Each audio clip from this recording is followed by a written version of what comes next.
निशा कानों में बालियां पहनकर, लाली लगाकर, ब्लश ऑन लगाकर व्लॉगिंग तो कर सकती है। अपनी नंद की सालगिरह में जाकर गजरे पहनकर गिफ्ट लेने भी जा सकती है, लेकिन घर के काम नहीं कर सकती क्योंकि निशा की तबीयत बहुत ख़राब है। फिरोज़ और निशा ने ड्रामेबाजियों की हदें पार कर दी हैं और कंजूसियों की भी हदें पार कर दी हैं। हेलो जी, अस्सलाम वालेकुम। आई होप कि आप सब बिल्कुल ठीक ठाक होंगे। अल्हम्दुलिल्लाह से मैं भी बिल्कुल ठीक ठाक हूँ। वीडियो स्टार्ट करने से पहले तमाम लोगों से रिक्वेस्ट है, चैनल को सब्सक्राइब कर दें, वीडियो को ज़रूर लाइक कर दें। अचानक से प्रेग्नेंट हो जाने वाली निशा की तबीयत भी अचानक से ख़राब हो गई है और कुछ नहीं पता कि क्या हुआ है, लेकिन डॉक्टर ने बोला है कि तुम जो कराची गई हो ना अपनी भाभी के पास, उसकी वजह से तुम्हारी तबीयत हुई है ख़राब। लेकिन ये डॉक्टर बेड रेस्ट का नहीं बोलती है इसको। बड़ी अजीबो गरीब सी डॉक्टर है जिसको सिर्फ निशा की भाभी से मसला है और इसके कराची जाने से मसला है। वरना फिरोज़ मियाँ कल इतना दूर शहर में जाकर सालगिरह मनाने पहुँचे हुए हैं, तब इनको कोई मसला नहीं हो रहा। शॉप पे गिफ्ट लेने पहुँचे हुए हैं, चलना फिरना हो रहा है, तब इनको कोई मसला नहीं हो रहा। सिर्फ जो ये मिसबा के पास गई है ना, इसकी वजह से इसके प्रेगनेंसी में बड़ा मसला हो गया है। तो इस वजह से आज फिरोज़ साहब ने सारे घर का काम किया, काज किया, हालांकि उसको कुछ नहीं आता था। अभी जब निशा कराची गई थी तो कहता था कि मुझे तो अंडा फ्राई के अलावा कुछ भी नहीं आता और ना मैं कर सकता हूँ। कपड़े भी बेचारे ने बाहर लॉन्ड्री में दिए थे, लेकिन अब इसको कपड़े भी धोने आ गए हैं, खाना भी पकाने आ गया है, सब कुछ ये करके दिखा रहा है। और निशा की शक्ल से कहीं नहीं लग रहा कि वो बीमार है। कल भी टनोटन मेकअप थोपा, आज भी टनोटन मेकअप थोप के वीडियो बना रही है। कानों में बालियां भी हैं, हाथों में चूड़ियां भी हैं, गालों पे ब्लश ऑन भी है, होठों पे लिपस्टिक भी है। जिसकी बीमार हालत हो, जिसकी तबीयत इतनी ख़राब हो, उसको भला मेकअप की कहाँ फुर्सत मिलती है। और वो व्लॉगिंग भी कर रही है खड़े होकर, हर काम उससे हो रहा है, लेकिन घर के काम नहीं हो रहे क्योंकि बीमार बहुत है। तुम लोगों को शर्म नहीं आती? तुम लोग इतने ड्रामे करते हो और इतनी ड्रामेबाजियाँ करते हो। और तो और निशा के घर वाले जब आए थे तो निशा ने अपनी एनिवर्सरी तक सेलिब्रेट की थी होटल जाकर। लोगों ने पूछा भी था उस वक्त कि आपके ससुराल वाले किधर हैं, आपने उनको क्यों इनवाइट नहीं किया। तो निशा ने और फिरोज़ ने इतने झूठ बोले और ड्रामेबाजियाँ की कि वो लोग आउट ऑफ सिटी नहीं जाते, वो लोग व्लॉगिंग नहीं करते, वो लोग नहीं आ पाएंगे, हमने घर में मनाई थी।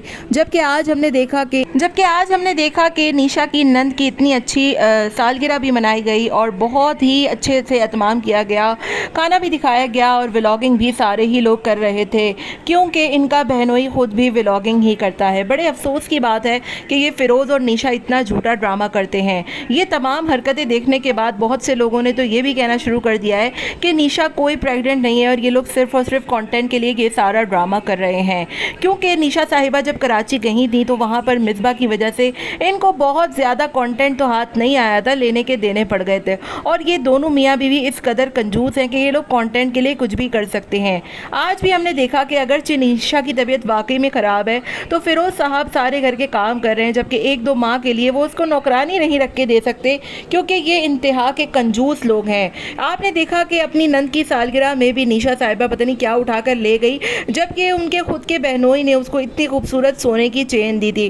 फिरोज़ को चाहिए था कि अपनी बहन को शादी के बाद कुछ ढंग का तोहफा दे देता। इतना तो ये लोग पैसा कमाते हैं कि आखिर इतना सारा पैसा लेकर ये लोग कहाँ जाएंगे। ऊपर से निशा क्या नखरा देखें, दवा खाते हुए नखरा ऐसे कर रही है जैसे पहली मर्तबा ये कोई माँ बनने वाली है। माशाल्लाह से दो इसके बच्चे हैं, इसको पूरा हर चीज़ का एक्सपीरियंस है। और अगर खुदा न खास्ता ऐसी कोई बात हो भी जाती है तो कौन सा आप बे औलाद हैं, आपको अल्लाह ताला ने दो बच्चों से नवाजा है। आजकल तो वैसे इतनी कॉम्प्लिकेशंस हैं, इस तरह के मसाइल हो जाते हैं। कल की वीडियो, परसों की वीडियो में भी मैंने बहुत से कमेंट्स ऐसे देखे कि सफ़र से कुछ भी नहीं होता है, बल्कि ये सारी चीज़ें तो घर पे बैठ कर भी हो जाती हैं अगर होनी होती हैं। लेकिन बार बार निशा और फिरोज़ का ये कहना कि कराची जाने की वजह से ये सब कुछ हुआ, इसकी ज़िम्मेदार मिसबा है, ये है वो है, ये सिर्फ ये बात जाहिर कर रहा है कि निशा साहिबा अपना रोब झाड़ना चाह रही हैं और बताना चाह रही हैं कि वो भाई की मोहब्बत में कराची गई, वहाँ उसको इज़्ज़त भी ना मिली और बल्कि उसके इतना बड़ा नुकसान हो गया। तो ये बहुत अफसोस की बात है। और बहुत से लोग ये भी कह रहे हैं कि ये अचानक से कैसे इतना बड़ी खुशखबरी आ गई, अभी तक तो कुछ पता नहीं था। और अगर ये बात है तो वाकई में ये दोनों ने हद पार कर दी है, क्योंकि मुझे तो लग रहा था कि इनकी प्रेगनेंसी को काफ़ी टाइम हो चुका है। अब ये बात कंफर्म तो यही बता सकते हैं कि आखिर क्या चक्कर है, क्योंकि चौथे पाँचवें महीने में इस तरीके की कॉम्प्लिकेशंस होती नहीं हैं। और अगर शुरू के दिन है तो इतनी जल्दी निशा तो खुद कराची गई हुई थी, ये अचानक से कैसे ये तमाम तर चीज़ें हो सकती हैं। बहरहाल ये लोग कंटेंट के लिए कुछ भी कर सकते हैं और किसी भी तरीके का व्लॉग बना सकते हैं, इनसे कोई भी बैद नहीं है, क्योंकि झूठा कंटेंट, झूठी बातें और अजीबोगरीब हरकतें करना इनका शुरू दिन से शेवा है। कभी अब्बा की शादी करा देते हैं, कभी बहन के रिश्ते पक्के करा देते हैं, कभी बहन का रिश्ता ख़त्म करा देते हैं, कभी क्या करा देते हैं, कभी क्या करा देते हैं। तो इन लोगों से कोई बैद नहीं है कि ये लोग झूठ बोलते भी हैं और कंटेंट के लिए ये लोग किसी भी हद तक गिर भी जाते हैं।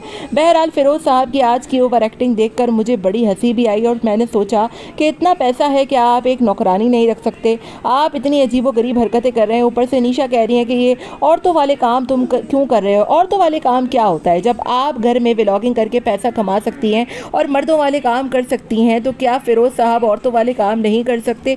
बड़ी ही अजीबोगरीब सी फैमिली है और बड़ी ही अजीबोगरीब सी इन लोगों की मेंटालिटी और बातें हैं, क्योंकि इनको खुद नहीं पता कि करना क्या है, दिखाना क्या है और क्या जो है वो कंटेंट बनाना है। एनीवेज, आपका इन दोनों की ड्रामेबाजियों के बारे में क्या ख्याल है मुझे ज़रूर बताइएगा। मिलते हैं नेक्स्ट वीडियो में। Till then take care, tata bye bye, अल्लाह हाफ़िज़।